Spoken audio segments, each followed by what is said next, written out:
Good morning, America. I am Ruby with Red Ruby Jewelry. Last week I talked to you a little bit about quartz and crystals, and I mentioned the stone amethyst.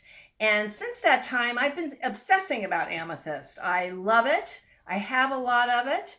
I just think it's beautiful. So I'm going to spend some more time talking about my favorite or one of my favorite gemstones. Not a really expensive gemstone, but so beautiful. It comes in a very light purple all the way to a rich dark purple, almost black. And it's been used for jewelry in the European crown jewels and the English crown jewels, as well as in ancient Egyptian jewelry. Because as you might remember, purple is the color of royalty, and it's just so beautiful on most everyone.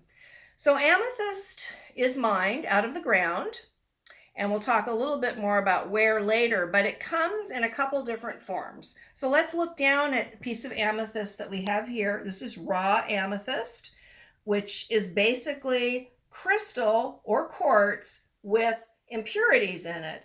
The specific type of impurities that are in amethyst are iron and manganese. That's what gives it the purple color.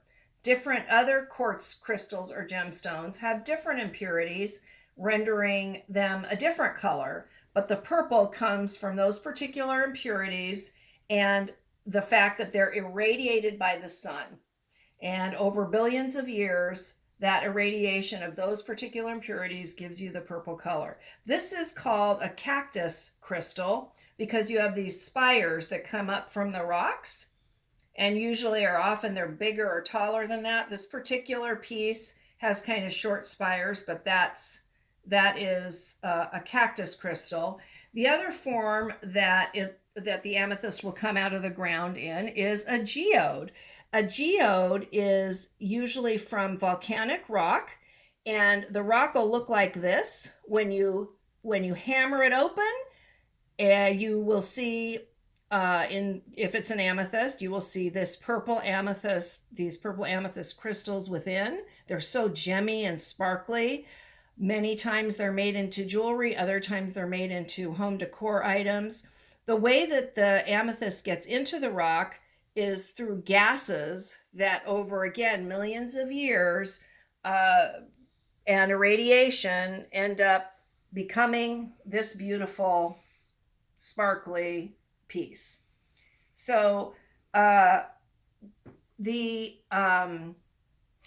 when you mine amethyst, you have to remember anything you mine is really dangerous to get. So you have mostly open pit mining where these shafts or tunnels are dug into the ground with elevators that go up and down. It's a really dangerous proposition. It's hard to breathe down there. Lighting has to be brought in. There's always danger of avalanches or earthquakes that'll bring in the sides of the pit or the tunnel in and cause harm or kill the miners. So it's not like things that are made in a factory. These organic pieces take a lot of work to bring up. Much amethyst is produced or actually mined in Latin America, is a place where we get a lot of our amethyst from. Brazil, various parts of Brazil, Uruguay, Mexico, other parts of Latin America.